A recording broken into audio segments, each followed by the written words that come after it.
Hello, everybody. Hello, everybody. Thank you guys so much for hopping on. Thank you. Thank you so much for hopping on. I appreciate you. Make sure that you're putting in the chat where you're joining me from. I would love to give you a shout out. Again, hello, everybody. Thank you guys so much for hopping on. I appreciate you. Thank you. I really do appreciate you. Make sure that you're putting in the chat where you're joining me from. I would love to give you a shout out. And again, thank you guys for hopping on.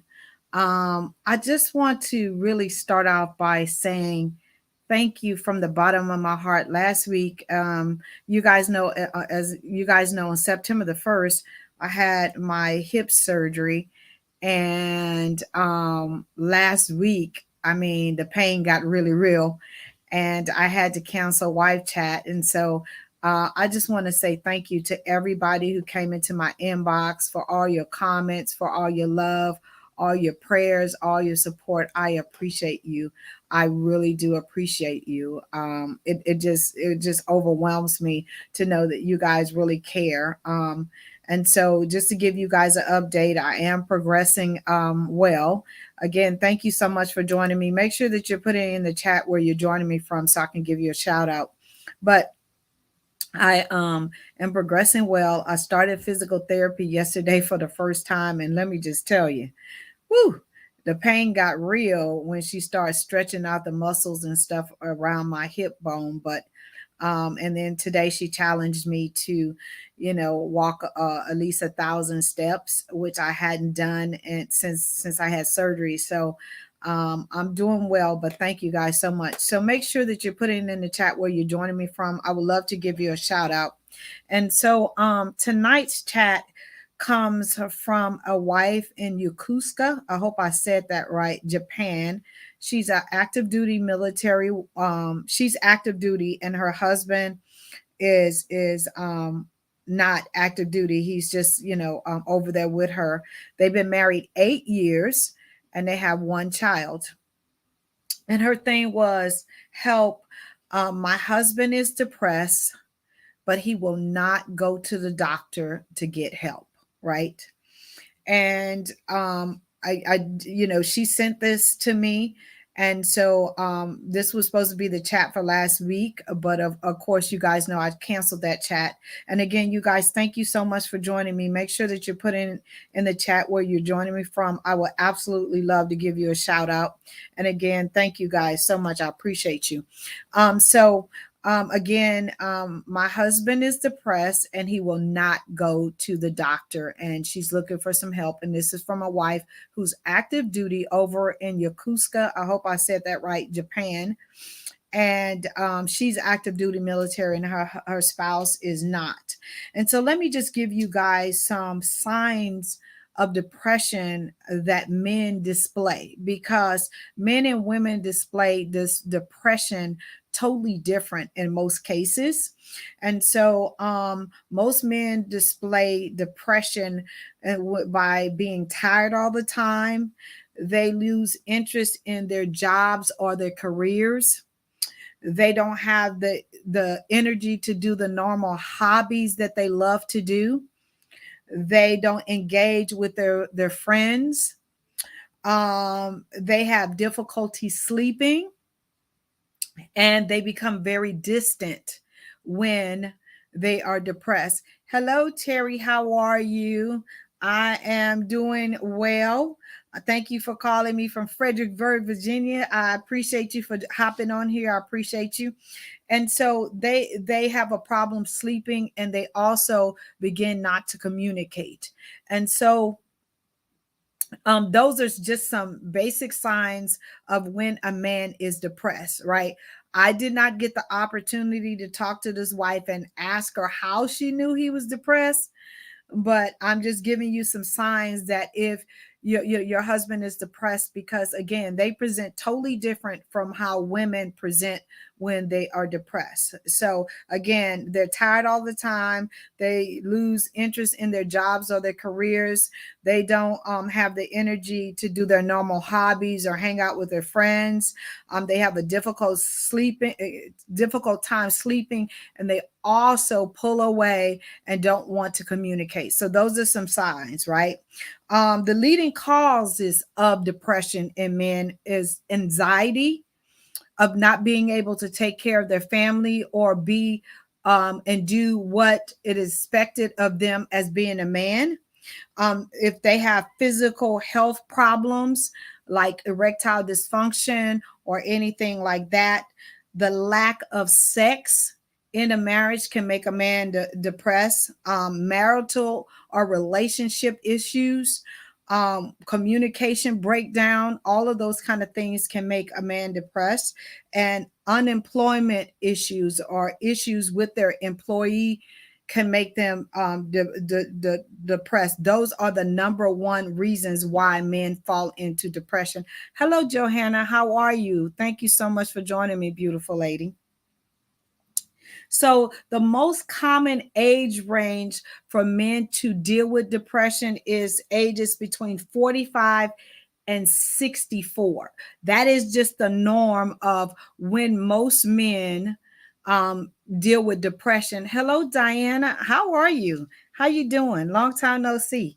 I appreciate you hopping on, right? Those are the most common ages between that age range that men become depressed. And so again, for you guys that are just hopping on here, this chat is coming from a wife in Yokosuka, Japan. She's active duty Navy. She's been married for 8 years and they have one child. And she is worried about her husband being depressed, but he will not go to the doctor, right? And so I gave you guys some signs of depression, which is tired all the time. They lose interest in their jobs or their career. They don't have the energy to do the normal hobbies or hang out with their boys like they normally would.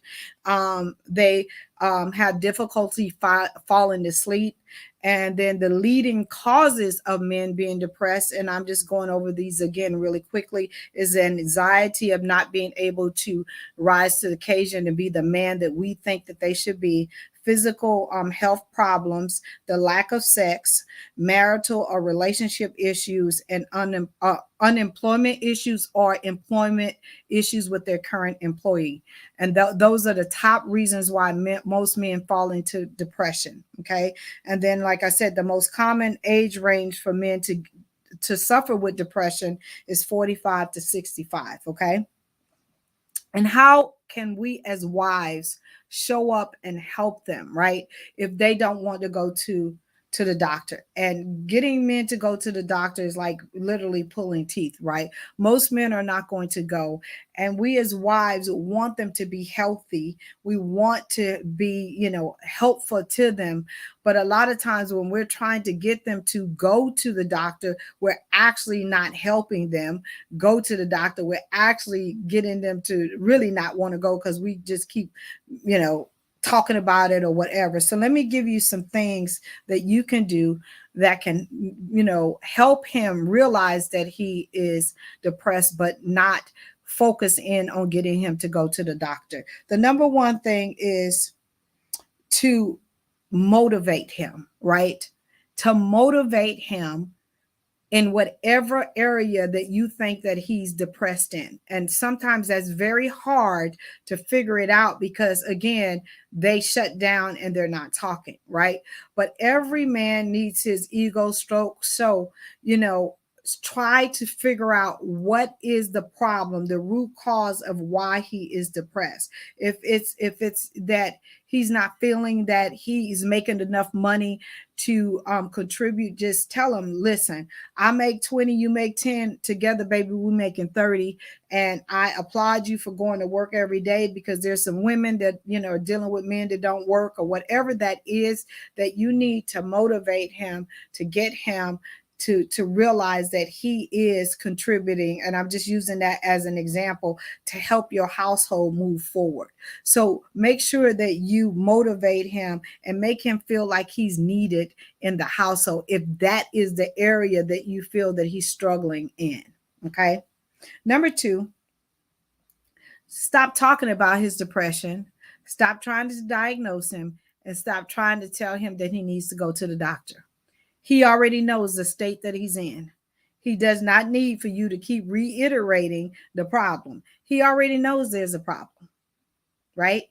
And he's dealing with it the best way that he knows how, because at the end of the day, you nagging and talking and trying to get him to go to the doctor is literally just making him pull away from you more and irritating him instead of helping, right? So my thing is that when I'm trying to get Gil to do something, I used to just nag and act a fool and do my thing, and y'all know I'm very open about that. What I have learned to do is just close my mouth and say, God, you take care of it. You created him. Get him to go to the doctor. Get him to see my point. Get him to open up his mouth. Am I 100% batting 100%? The answer is no.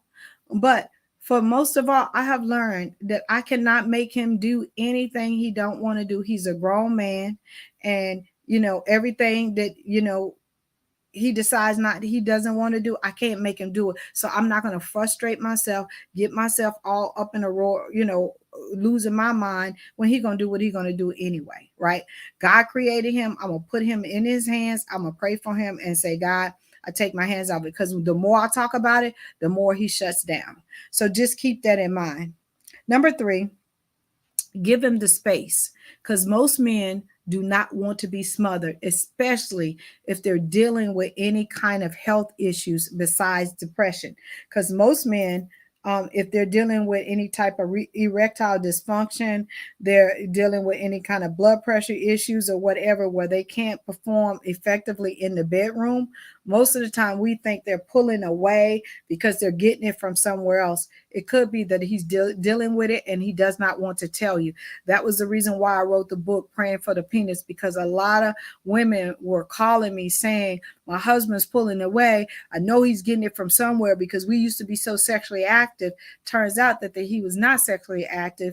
It's just that he couldn't perform at the way that he thought that he should perform. So he pulled away, and you thought it was something else, and it was not, right? And so again, every man that from the age of 16 until they go on to glory will experience some form of erectile dysfunction. So the thing is we as wife, we perish for the lack of knowledge. And so we automatically go to, if he stops sleeping with me, or we stop engaging in sex, that he's cheating. It's not always that. They experience menopause and hormone drops just like we do.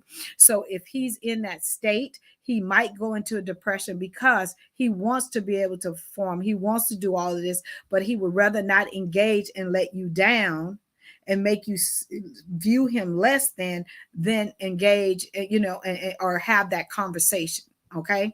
So just give him his space. But reassure him that you're there whenever he does want to talk. Okay. Number 4, make sure that you pray for your spouse daily. Even if your marriages is not in a good space, pray for your spouse daily, because God will give you the wisdom that you need to help him through whatever that is. And again, sometimes that's hard, because sometimes you got so much on your plate that you can't even pray for yourself. But I'm telling you, when God speaks to you, and he will guide you, and he will tell you what to say, he will tell you to be quiet when you need to be quiet, because he is working behind the scenes always. Okay, so learn to pray for your spouse, especially if they're in a depressed state. And number 5, just be available. And being available does not mean that you got to be talking. Being available does not mean that you need to be telling him what he needs to do. Being available might just be saying, when whatever you got going on, I'm praying for you, and I'm here whenever you want to talk. And leave it just like that. Yes, that is hard, because we want to talk, we want to fix it, we want to know what's going on, why it's going on, how they feeling. We want to call the doctor, make the appointment. We want to do all of those kind of things. Again, that's a grown man. That is a grown man. And unless he asks for your help, just be available. Don't take the lead. Because again, sometimes they're depressed because of the situation of the relationship. And it could be you are the problem. And he don't know what to say, how to say it, and how to fix it. So we just got to be open and available to understand that they're human too. And they just handle their emotions and they speak their mind totally different from us. Because when it's something wrong with us, we're going to tell the world, we're going to try to figure it out. If we're in menopause, whatever it is, we're going to try to figure it out. But that's not the way men operate. They speak a whole different language. And most of the time, when they pull away, we think that we need to fix it. And that's not always the case. Okay, so my prayer is that this has helped that wife over in Yokosuka, Japan. Thank you so much for your service. I'm sure you're not watching this right now, but I'm sure you will go back and watch the replay. And if anybody has any questions for me, I'm open. If you would like to send me a question, just know that I'm an open book. I will always answer your question, and I will always email you or respond to you back on whatever platform that you send the question to. I will never say your name, but I would like to know where you're emailing me from, or and how long you've been married and those kind of things, so I can just make sure that you know that I'm talking to you. Okay. You guys, I want to thank you from the bottom of my heart for all, when I say for all of your inboxes, all your phone calls, all your emails, just telling me thank you. For you was checking on me. I truly appreciate that. You guys don't understand. I really have felt the love. Two or three people, I want to say, I don't even know how you guys figured that out. Cash App me, and I was like, God, like for real, that blew me away, because I just don't give out my Cash App. But thank you so much. You blessed my family. I gave them the money so they can go eat, because you guys, for you guys that follow me, I cook every Monday through Thursday. That's how I show my family love. But of course, since I've had my surgery, I have not been cooking, so they've been doing whatever they're doing down there. And so I appreciate that, because that did help out. Letting them do some takeout for a couple of days. So I appreciate the Cash App. Like I said, I didn't even know who it was. It just said, we want to send you blessings and love. So if you're on here, I thank you so much, because it wasn't like a real name. You know how on Cash App they do different kind of things. So whoever you are, I am so grateful for that you even took the time to find me, which is easy, because on all my platforms, my name is just Gail Crowder. But anyway, that just blew me away. I just want to say thank you. Facebook user, are you my mama and my daddy? Mama Pam and my daddy, because y'all come up Facebook user, and if that's so, that's my mom and daddy from Tennessee. Thank you guys so much for joining me. Also, you guys, I'm gearing up for my conference in January, and every year it sells out. So if you're thinking about coming to Bringing Sexy Back to the Marriage, which is going to be in Baltimore for the very first time, I'm super excited about this. You guys go visit my website and sign up. But I'm going to put the link in there. It's just bsbconference.com. I forgot the .com on the one I just put in there. But anyway, it's bsbconference.com. I would love to have you guys. And this year is going to be the first year that I actually have men speaking at the conference, because I truly want to get a male's perspective on intimacy, love, and sex. And we're going to go deep. This year's conference is called Unleash. And I really want us to be able to unleash the sexual side that God created us to be. And we have so many things going on as women in our lives. And so we're going to really dive deep in that. And so I have some men that are going to come and pour in and give us a male's perspective on how they think and what they expect and all those kind of things. Even though I've been doing this for 19 years and I've talked to I don't know how many men, it's still good for us to hear those and be able to ask those questions that we normally wouldn't ask our husbands. We're going to ask somebody else's husband that is willing to open it and they're qualified. So I'm excited about that. And I have some other amazing teachers and speakers, women that are coming to pour into you guys. So I would love to have you. And I forgot the .com on there, but I would love to have you guys at least go check out the page and give me some feedback on that. Um, my prayer, and God has always blessed my prayer, that I'm going to be sold out by December. So if you're waiting around thinking about it, at least go check it out and see what your thoughts are. Actually, the conference center that I'm holding it at is only 2 miles from BWI for you women who usually fly in. And they do have a shuttle service, so you don't have to worry about renting a car and all this kind of stuff. Like, I'm so excited about this year's conference. So again, I love you guys to pieces. If you need me, you guys know where to find me. I do offer a free 15-minute discovery call. I'm not trying to sell you anything. I'm just really trying to help you with one thing, that and give you a tool or a strategy to help you in your marriage, because I want to see you win. If there's no questions, no comments or whatever, again, you guys, thank you so much for all the love. I started physical therapy on Monday, and I was in, a lot of pain. She challenged me to walk 1,000 steps today, and I did that today. So thank you. And tomorrow I'll go back to physical therapy. And so I'm going to get off of here. I'm going to take me a shower, and I'm going to take me some Tylenol and put some ice on this hip, because I did do my 1,000 steps today, and sitting here, I'm beginning to feel it, but I am doing better. And again, thank you guys so much for your love. Thank you for whoever sent love through Cash App to me. I was literally blown away. My husband was like, Gail, did you? I'm like, no, I didn't do that. But anyway, that just blew my mind, that somebody thought enough of me and my family to do that. And again, I love you guys. And if you need me, y'all know how to find me, don't you? Y'all do know how to find me. I know y'all do. And so again, thank you so much for watching on my YouTube channel. You guys don't understand. I truly, truly, truly appreciate you.